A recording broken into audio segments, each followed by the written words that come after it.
ડભોઈમાં પવિત્ર રક્ષાબંધનના તહેવારને ગણતરીના દિવસો છે, ત્યારે શહેર સહિત સમગ્ર તાલુકાના બજારોમાં તહેવારની રોનક જોવા નથી મળી રહી। સામાન્ય રીતે રક્ષાબંધન પૂર્વે રાખડી બજારો ખરીદદારોથી ધમધમતા હોય છે, પરંતુ આ વર્ષે રાખડી બજારમાં મંદીનો માહોલ જોવા મળી રહ્યો છે।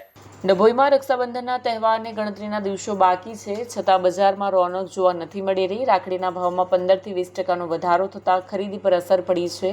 કાચા માલ અને પરિવહન ખર્ચ વધતા ભાવ વધ્યા હોવાનું વેપારીઓ જણાવી રહ્યા છે। ગ્રાહકોની પાંખી હાજરીથી વેપારીઓ ચિંતિત છે અને અંતિમ દિવસોમાં ગ્રાહકી વધવાની આશા રાખી રહ્યા છે। દર વખતની જેમ રક્ષાબંધનનો તહેવાર નજીક આવ્યો છે। રક્ષાબંધનને માત્ર 5 દિવસ બાકી છે, પણ ગ્રાહકીનો માહોલ જોવા મળતો નથી। જે ગયા વર્ષ કરતાં જે જોવો હોય એ ટાઈપનો માહોલ અહીં જોવાનો મળતો નથી। અને દર વર્ષની જેમ જે રાખડીઓમાં જે ભાવ વધારાને લીધે ગ્રાહકોને થોડી ઘણી તકલીફ પડે છે ખરીદવાની અંદર। આ વખતે નવીનતામાં કોમ્બો રાખીનું વધારે વેચાણ ચાલે છે। બાળકો માટે લાઇટવાળી બાળકો માટે બી કોમ્બો છે। બાળકો માટે લાઇટવાળી, ટેડી બિયરવાળી ઘણી વેરાયટીઓ છે। ભાભીઓ માટે, ભાઈ માટે કોમ્બો છે। ભાઈ માટે અલગ હોમવાળી ઘણી બધી વેરાયટીઓ છે અમારાથી।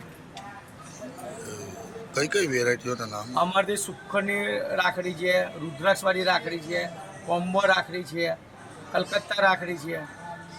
અનેક પ્રકારની નાના બાળકો માટે ખાસ લાઇટવાળી ટેડી બિયર રાખડી જોવા મળશે। ઓકે, રક્ષાબંધનનો તહેવારને જૂથ દિવસ બાકી છે, થોડા દાડા, પણ ઘરાકીમાં કંઈ અમને મજા છે નહીં। ગયા વર્ષ કરતાં આ વર્ષે ભાવમાં 10 થી 15% વધારો છે।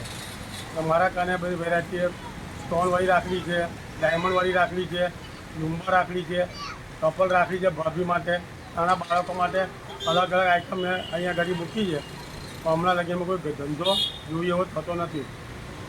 ગયા વર્ષ કરતાં આ વર્ષે ભાવમાં વધારો છે? ભાવમાં ખાલી 10-15% વધારો છે। વિડીયો જર્નાલિસ્ટ ફઝલ રઝા ખત્રી સાથે સત્યા ટીવી ન્યૂઝ, ડભોઈ।